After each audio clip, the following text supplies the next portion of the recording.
Hello friends, मैं ऋतु चौहान और मेरे चैनल पीएससी विद ऋतु में आप सभी लोग का बहुत बहुत स्वागत है। आज हम पढ़ने वाले हैं महाद्वीपीय विस्थापन के बारे में, मतलब कॉन्टिनेंटल ड्रिफ्ट कैसे होता है ना। क्या होता है कॉन्टिनेंटल ड्रिफ्ट, महाद्वीपीय विस्थापन क्या होता है, किस वजह से महाद्वीपों का विस्थापन हुआ, कौन सी शक्ति है जिसके कारण विस्थापन हुआ, क्या कारण थे जिस पे ये सोचने पे मजबूर हो गए कि विस्थापन जैसी चीज़ हुई भी या नहीं हुई, है ना।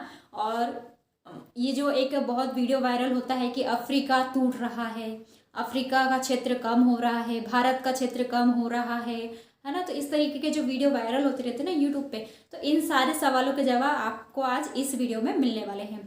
तो हम पढ़ने वाले हैं कि महाद्वीपीय विस्थापन क्या हुआ, मतलब महाद्वीपीय विस्थापन कैसे होता है। तो इस विस्थापन के बारे में जो एक सिद्धांत है बहुत ज़्यादा प्रचलित होता है, वेगेनर सिद्धांत, वेगेनर का महाद्वीपीय विस्थापन का सिद्धांत जिसे कहते हैं। और दूसरा होता है टेक्टोनिक्स। तो टेक्टोनिक्स तो बिल्कुल नया है, वो तो आपको मैं बताऊंगी। तो सबसे पहले मैं बताऊंगी वेगेनर के बारे में। तो वेगेनर एक भूगोल वेता मतलब ये जलवायु वेता थे, मेट्रोलॉजिस्ट थे, मगर क्या इन्होंने महाद्वीपीय विस्थापन के बारे में पता लगाया। 1912 के समय में यह सिद्धांत प्रतिपादित हुआ। तो जर्मनी के जो वेगेनार महोदय थे, इन्होंने क्या, जब ये जलवायु के बारे में जगह जगह जाकर खोज कर रहे थे, जगह जगह जाकर पता कर रहे थे, तो इन्हें ये महसूस हुआ कि भाई कुछ जगह ऐसी हैं जहाँ जहाँ पर आज तो जलवायु अलग है, लेकिन वो पहले कभी जलवायु अलग रहा हुई होगी, जिसके कारण इनका इस तरीके से ये व्यवहार कर रहे हैं। मतलब एग्जाम्पल के लिए ले लो, जब तक एग्जाम्पल नहीं बताऊंगी आपको समझ में नहीं आएगा। मतलब जो अंटार्कटिक महाद्वीप है, उन्होंने ये देखा कि अंटार्कटिक महाद्वीप में कोयला मिल रहा है ना। और कोयला क्या होता है, कोयला बनता है जीव जंतु और पेड़ पौधों के जो अवशेष होते हैं कई सालों पहले जमीन के अंदर दब गए, और दबने के कारण क्या हो गया, उनमें से कार्बन कार्बन में कन्वर्ट होना शुरू हो गए, है ना। प्रोसेस चलती रही, लंबे समय तक दबते रहे वो अंदर, दबाव के कारण, प्रेशर के कारण उनमें अलग वो जलते रहे और कोयले का रूप बन गया। तो इसके लिए मतलब हमें तो ये पता है कि जीव जंतु से कोयला बनता है, बहुत लंबे समय में कोयला बनता है, मगर वहाँ जीव जंतु पेड़ पौधे होना भी तो चाहिए। मगर क्या है, जो अंटार्कटिका है वो, उसकी जो जलवायु है वो शीतल जलवायु है, शीत जलवायु है। वहाँ पर हमेशा बर्फ रहती है।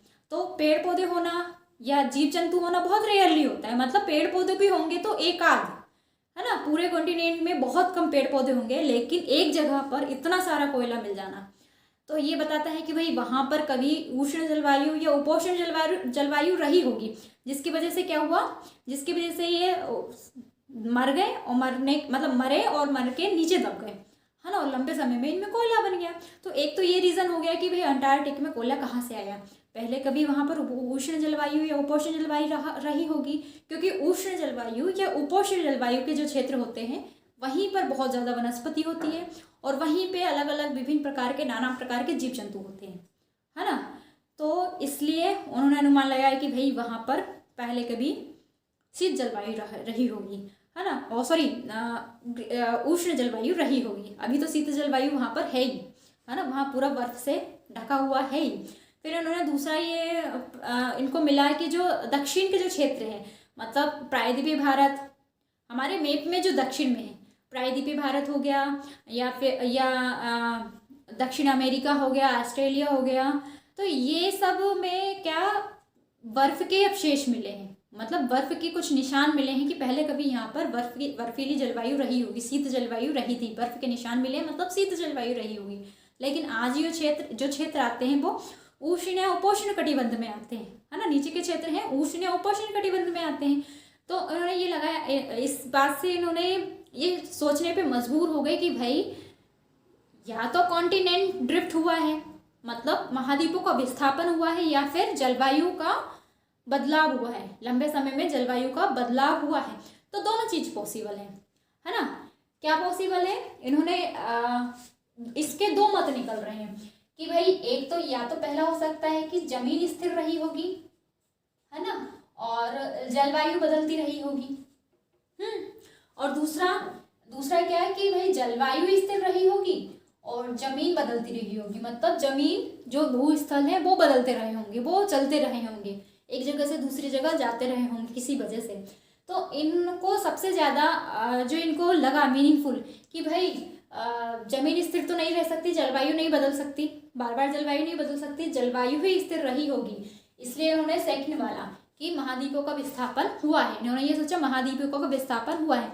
अब जलवायु का भी विस्थापन हुआ है, ये मैं आपको बता रही हूँ कि जो वैज्ञानिक थे उन्होंने ये सेकंड वाला ऑप्शन चूज किया। इन्होंने ये माना कि भाई जलवायु तो वही रही है, लेकिन बहुत लंबे समय में क्या हुआ, महाद्वीपों का विस्थापन हो गया। लेकिन जैसे हमारा ये अर्थ है ना, अर्थ में हमको पता है कि दो पोल होते हैं, किसी भी प्लेनेट में दो पोल होते ही होते हैं। हमारा अर्थ है, हमारे अर्थ में एक नॉर्थ पोल हो गया, एक साउथ पोल हो गया। नॉर्थ पोल नॉर्थ में है, साउथ पोल साउथ में है। अभी ये है, और बीच में से क्या जाती है, भूमध्य रेखा जाती है बीच में से, है ना। लेकिन ये भी हमें पता है कि करोड़ों सालों में क्या होते हैं, नॉर्थ और साउथ पोल चेंज हो जाते हैं, है ना। तो कार्बोनिफेरस युग में, टर्शियरी युग में क्या हुआ कि ये नॉर्थ पोल यहाँ साइड था कहीं, और इसके जस्ट अपोजिट में क्या था, साउथ पोल था। फिर कार्बोनिफेरस युग में क्या हुआ, नॉर्थ पोल यहाँ साइड आ गया और साउथ पोल यहाँ साइड आ गया, है ना, कि ऐसा। तो जैसे ये अब ये पोल चेंज हुए तो उनके साथ क्या हुआ, भूमध्य रेखा भी चेंज होती गई, है ना। भूमध्य रेखा चेंज हुई मतलब कटिबंध तक चेंज हुए, जलवायु कटिबंध बदले हैं। तो ये भी हमें पता है कि जलवायु कटिबंध भी बदल जाते हैं एक बहुत लंबे समय के बाद। आज हम जहाँ पर हैं, आज हम प्रायद्वीपीय भारत में, हमारा जो मध्य प्रदेश है वो प्रायद्वीपीय भारत का एक भाग है ना। तो वहाँ पर आज उष्ण कटिबंध है, लेकिन लंबे समय के बाद, करोड़ों साल के बाद यहाँ पर की शीत जलवायु होगी। ऐसा होगा, पॉसिबल होगा, क्योंकि हमारा नॉर्थ पोल चेंज होगा, है ना। तो ये भी पॉसिबल है, ये भी होता है और आगे भी होगा। हमेशा जब तक पृथ्वी है तब तक ये होता रहेगा। लेकिन वैज्ञानिक ने क्या माना, वैज्ञानिक ने माना कि भाई जलवायु स्थिर रही और जमीनों का विस्थापन हुआ, मतलब महाद्वीपों का विस्थापन हुआ। तो इन्होंने इसके लिए अपनी मतलब सिद्धांत की रूपरेखा किस तरीके से रही, स्वरूप उसका किस तरीके से है, उनका स्वरूप इस तरीके से है कि इन्होंने देखा कि भाई महाद्वीप, पहले जो आद्य महाद्वीप थी वो बहुत बड़ा एक महाद्वीप था, है ना। एक समुद्र है, बड़ा समुद्र है, आद्य महासागर है, जो प्रशांत महासागर जिसको कहते हैं। आद्य महासागर मतलब जो बिल्कुल पहला, बिल्कुल उसके पहले कुछ भी सागर नहीं था, तो प्रशांत महासागर, है ना। बहुत बड़ा एक समुद्र है ना। इन्होंने इसको कहा पैंथलासा, पैंथलासा कहा इसे, और इसके अंदर एक बहुत बड़ा महाद्वीप था, है ना। महाद्वीप को इन्होंने कहा पेंजिया। अभी इस समय क्या था कि पेंजिया टूटा नहीं था।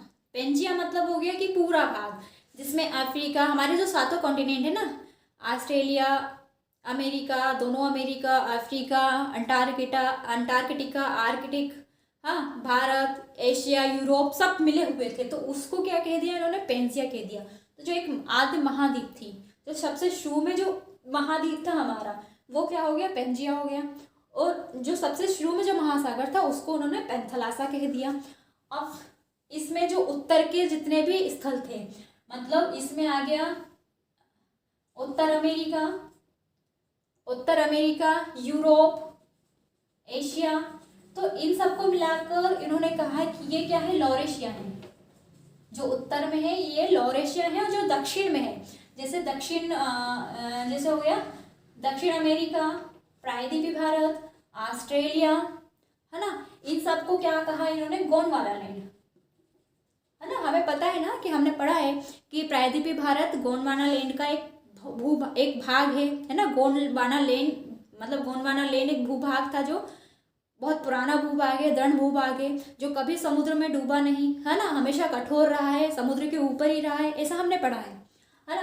तो वही क्या, ये गोंडवाना लैंड प्रायद्वीपीय भारत में भी है, ऑस्ट्रेलिया में भी है, और ये दक्षिण अमेरिका में भी है, अफ्रीका में भी है।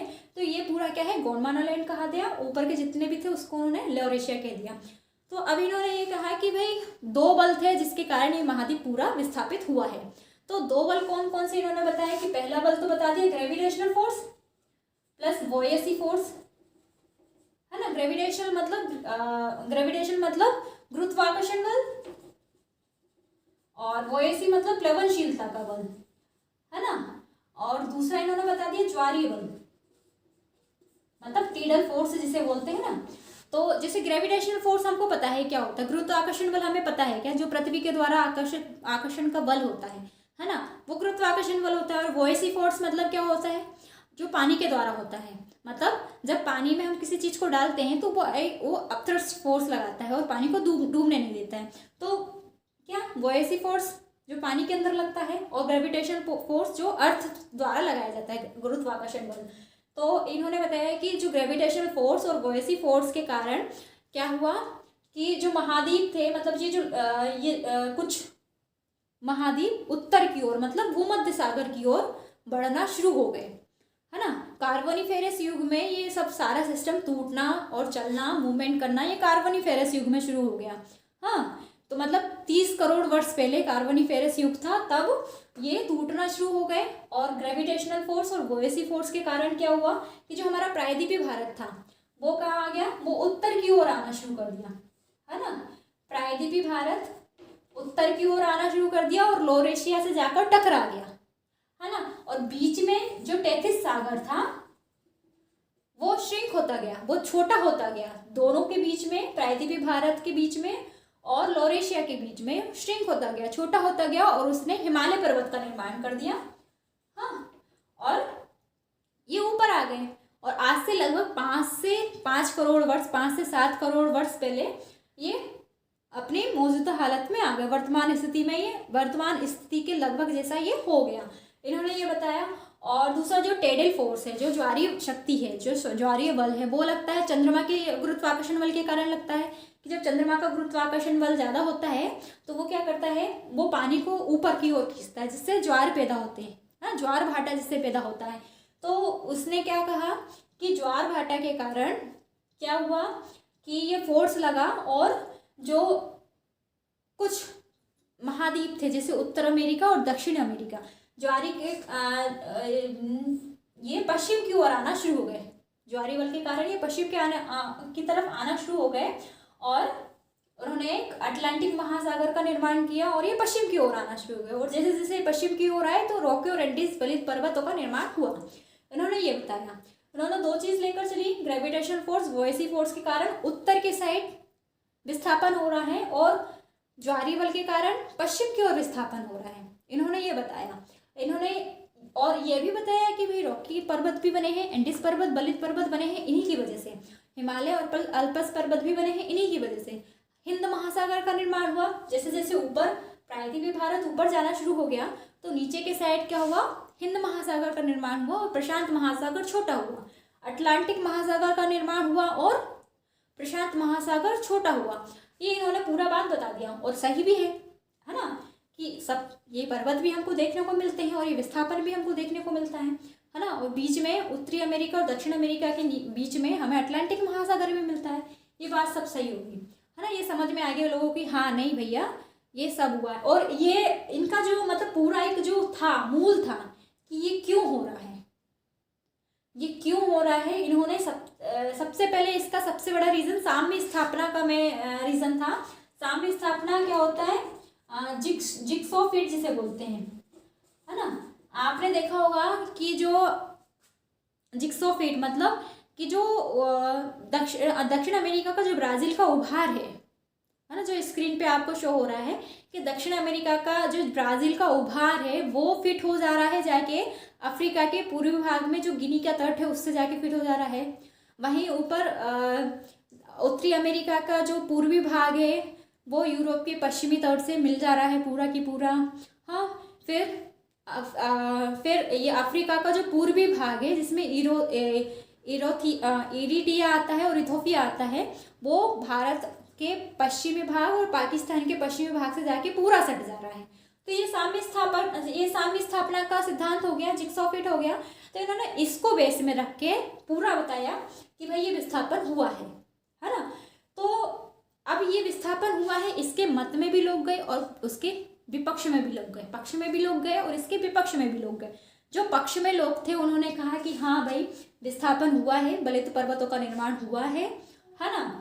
और जिक्सो फिट भी हमको देखने को मिलता है, मगर ये कहाँ मिलता है, ये गहराई में मिलता है, ये तट पर नहीं मिलता। 500 फेदम के नीचे की गहराई में जाकर हमें ये जिक्सो फिट मिलता है। तो ठीक है भाई, बलित पर्वतों का निर्माण भी हो गया, ठीक है।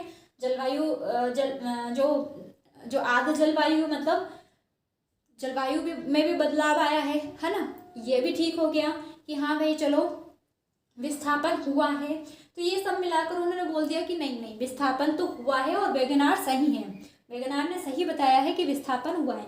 लेकिन जो विपक्ष में लोग थे इसके, उन्होंने कहा कि चलो ठीक है हमने तो मान लिया कि विस्थापन हुआ है, लेकिन विस्थापन की दिशा से हम लोग बिल्कुल सहमत नहीं है। क्यों? कि सिर्फ विस्थापन पश्चिम की साइड हुआ है और उत्तर की साइड हुआ है, बाकी और जगह पे नहीं हुआ, पूर्व की साइड नहीं हुआ, दक्षिण की साइड नहीं हुआ है। हाँ, तो उन्होंने बोल दिया कि नहीं, एक तो दिशा को लेकर इन्होंने मना कर दिया कि नहीं हम वेगनार से बिल्कुल सहमत नहीं है। दूसरा, इन्होंने ये नहीं बता पाए कि ऑस्ट्रेलिया नीचे कैसे गया, अफ्रीका से हटकर अंटार्कटिका नीचे कैसे गया। आप मानचित्र में देखते हैं तो क्या देखते हैं कि अंटार्कटिका नीचे है, ऑस्ट्रेलिया नीचे है ना, भारत के नीचे साइड है। हमारा जो मैप होता है, वर्ल्ड का मैप होता है, उसके दक्षिण में है। तो दक्षिण में कैसे चला गया? कौन सा बल था जिसके कारण दक्षिण में चले गए? ऐसे भूत उठा कर ले गए क्या उनको, है ना, भूत भी होते हैं क्या? तो उन्होंने बोला कि नहीं नहीं भाई, ऑस्ट्रेलिया का तो तुमने विवरण ही नहीं किया, है ना, तो ये ऐसे नहीं बता सकते हम कि ये हम आपके पक्ष में नहीं है। फिर दूसरा हो गया कि भाई तुमने पहाड़ों का बताया कि पहाड़ों का निर्माण हुआ है, बलित पर्वतों का निर्माण हुआ, मगर खाई का निर्माण कैसे हुआ ये तो तुम बता ही नहीं पाए, है ना।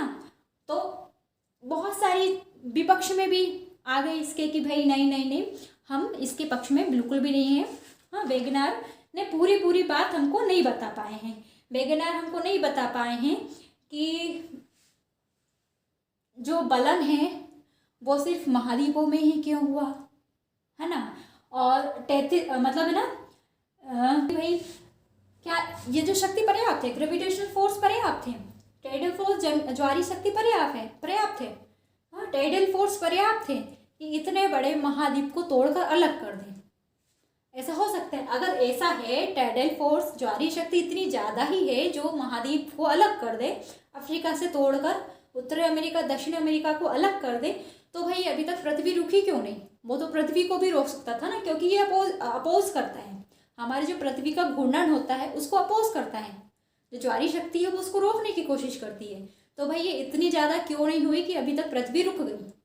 इतना ज़्यादा था तो पृथ्वी अभी तक रुक जाना था।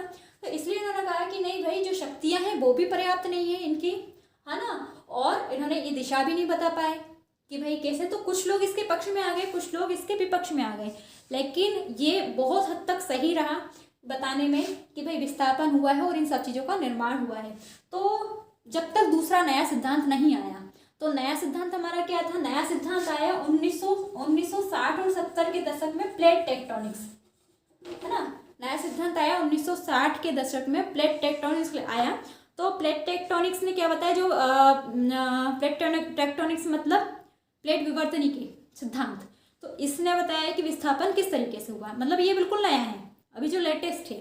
सिद्धांत बदलते रहते हैं, है ना, नई नई चीज़ें की खोज होती रहती है और पुराने सिद्धांतों को बदला जाता है और नए सिद्धांतों को लिया जाता है। तो प्लेट विवर्तनिकी इन्होंने लेकर आए। तो प्लेट विवर्तनिकी के बारे में मैंने आपको पहले ही वीडियो में बहुत अच्छे से समझा चुकी हूँ। आप मेरे चैनल पीएससी विद ऋतु पे जाकर देखिए, सर्च कीजिए, टेक्टोनिक्स नाम से एक वीडियो है, आप उसको सर्च कीजिए, है ना, और पूरा समझ लीजिए। उसमें मैंने हर चीज़ पूरा अच्छे से बताई है कि टेक्टोनिक्स क्या होता है, प्लेट्स क्या होती है।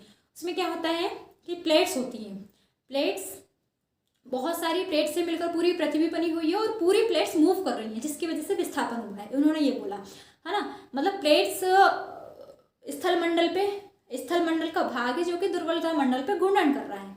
सियोल है जो सीमा पे घूर्णन कर रही है ना। तो इस तरीके से इन्होंने बताया। जो सियोल वाला जो सिद्धांत था ना कि सीमा पे जो घूम रहा है, ये विस्थापन का सिद्धांत था। और सॉरी, ये वेगनार ने ये इस चीज़ को लेकर चले थे। और प्लेट टेक्टोनिक्स में क्या हुआ कि भाई दुर्बलता मंडल पे घूम रहा है स्थल मंडल कैसे बना है? भूपर्पटी और मेंटल से मिलकर स्थल मंडल बना है। और जो प्लेट्स घूम रही है वो क्यों घूम रही है? प्लेट्स घूम रही है, अंदर जो ऊष्मा है ना, पृथ्वी के अंदर जो ऊष्मा है उसके कारण संवहनी शक्ति ऊपर गई और उसकी वजह से प्लेट्स में मूवमेंट आना शुरू हो गया। और जब प्लेट भी तीन प्रकार की है, महाद्वीपीय और महासागरीय प्लेट, है ना।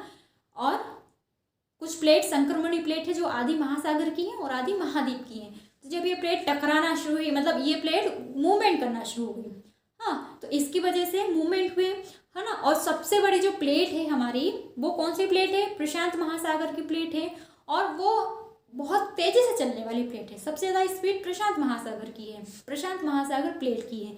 तो वो क्या करती है, वो जब सबसे बड़ी प्लेट है ना, तो वहाँ पर भूकंप भी बहुत ज़्यादा आते हैं और ज्वालामुखी भी बहुत ज़्यादा आते हैं। इसलिए कहा जाता है कि जो अग्नि वलय है प्रशांत महासागर में है, उसको प्रशांत महासागर की अग्नि वलय कहा जाता है, जो बताती है कि प्लेट्स की जितनी भी सीमा है उसको डिनोट करती है वो। तो इन्होंने ये बताया कि भाई जो इंडियन प्लेट थी वो ऊपर गई, है ना, ड्रिफ्ट होके ऊपर गई। और ड्रिफ्ट क्यों हुई? ड्रिफ्ट हुए ज्वारी शक्ति के कारण, अंदरूनी जो ज्वारी नहीं, ड्रिफ्ट हुए अंदर की जो लावा थे ना, उसमें जो ऊष्मा थी, उससे जो संवहनी धाराएं शुरू हुई, उसकी वजह से ड्रिफ्ट होना शुरू हुआ, विस्थापन होना शुरू हुआ, और प्रायद्वीपीय भारत उत्तर की ओर जाना शुरू हुआ, है ना। और यूरेशियन प्लेट दक्षिण की ओर आना शुरू हुई। और उन्होंने प्लेट्स में बताया, अब जो महाद्वीपीय जो वेगनार थे उन्होंने ये बताया, उन्होंने यूरेशियन प्लेट का कोई जिक्र नहीं किया, है ना। लेकिन ये जो टेक्टोनिक्स ने इसने बताया कि प्रायद्वीपीय इंडियन प्लेट ऊपर गई, है ना, जिससे हिंद महासागर का निर्माण हुआ नीचे के साइड। और बीच में जो टेथिस सागर था, यूरेशियन प्लेट और इंडियन प्लेट के बीच में जो टेथिस सागर था वो श्रिंक हुआ, और भूमध्य सागर उसका अपशिष्ट बचा, और हिमालय पर्वत का निर्माण हुआ। इन्होंने बताया कि पश्चिम की तरफ भी ड्रिफ्ट हुए हैं, हमारे जो महाद्वीप हैं, उत्तर अमेरिका, दक्षिण अमेरिका, पश्चिम की ओर ड्रिफ्ट हुए, और कुछ महाद्वीप जैसे ऑस्ट्रेलिया दक्षिण की ओर ड्रिफ्ट हुए। तो ये इन्होंने पूरा बताया कि, और आज का जो हमारा जो प्रेजेंट जो मिलता जुलता स्वरूप है 5 से 7 करोड़ वर्ष पहले मानचित्र, जो अभी हमारा वर्ल्ड का मानचित्र है, उससे मिलता जुलता एक स्वरूप आया। तो आगे भी ये जो ड्रिफ्ट हो ना, जो विस्थापन आगे भी चल ही रहा है, अभी भी चल ही रहा है। अभी भी हम जहाँ खड़े हैं ना, वो प्लेट चल रही है, हमको महसूस नहीं हो रही क्योंकि बहुत धीरे धीरे चल रही है, लेकिन वो चल रही है, उसमें मूवमेंट हो रहा है। तो बहुत समय में हम कई लाखों सालों बाद हमारा जो मानचित्र है ना अभी विश्व का, वो थोड़ा सा बदल जाएगा, है ना। और ये भी चेंज हो रहे हैं, नॉर्थ पोल साउथ पोल भी चेंज हो रहे हैं, और महाद्वीपों का विस्थापन भी हो रहा है, अभी भी हो रहा है। हाँ, अभी भी इंडियन प्लेट है जो ऊपर की साइड जा रही है, जो कहते हैं ना कि हमारा हिमालय पर्वत और भी ऊंचा होता जा रहा है। हम जब भी अगली बार मेजर करते हैं थोड़ा सा और ज़्यादा होता है, कुछ सेंटीमीटर ज़्यादा बढ़ जाता है ना। वो क्यों बढ़ रहा है? क्योंकि प्लेट ऊपर जा रही है, और प्लेट ऊपर उत्तर की ओर, जो इंडियन प्लेट है उत्तर की ओर जाने के कारण जो दबाव है, बलन, जो तलछट में दबाव है, जो टेथिस सागर के तलछट में दबाव पड़ रहा है और वो ऊपर की तरफ खसक रहा है, तो इसकी वजह से हमारे हिमालय की हाइट भी बढ़ रही है ना। और अटलांटिक महासागर का भी जो चौड़ाई है वो भी बढ़ रही है, हिंद और प्रशांत महासागर भी श्रिंक होता जा रहा है। तो ये मूवमेंट जो है ना हमेशा चलने वाला है, कभी रुकने वाला नहीं है। हमेशा जब तक पृथ्वी रहेगी ये चेंजेस होते रहेंगे, है ना। जहाँ अभी शीत जलवायु है वहाँ पर उष्ण जलवायु कभी ना कभी आएगी। तो ये सारा मैंने आपको बता दिया महाद्वीपीय विस्थापन के बारे में, पूरा आपको बता दिया वेगनार विस्थापन क्या है और टेक्टोनिक्स क्या है। तो ये मैंने बहुत अच्छे से आपको बता दिया। और अगर इस टॉपिक से रिलेटेड कोई भी क्वेरी आपको हो, कोई भी प्रॉब्लम हो, तो प्लीज़ कमेंट करिए मुझे। आप जब तक कमेंट नहीं करेंगे मुझे पता नहीं चलेगा, ये भी नहीं पता चलेगा कि आप देख भी रहे हो नहीं देख रहे हो, आपको क्या समझ में आ रहा है नहीं समझ में आ रहा है। तो प्लीज़ कमेंट ज़रूर करिए, और आपको लगता है सब्सक्राइब करना है तो सब्सक्राइब कर दीजिए, है ना। और किसी दूसरे को, आपको अच्छा लग रहा है वीडियो तो किसी दूसरे को भी फॉरवर्ड करिए, ताकि वो भी इससे फ़ायदा ले सके, मेरे वीडियो से वो भी फ़ायदा ले सके। और लाइक कर दीजिए, कमेंट कर दीजिए, तो मुझे भी मोटिवेशन मिलता रहेगा। तो इसके बाद में हमारा ये जो वीडियो है यहीं पर समाप्त हुआ, टॉपिक यहीं पर ख़त्म हुआ, है ना। मिलते हैं अगले वीडियो में, तब तक के लिए नमस्कार।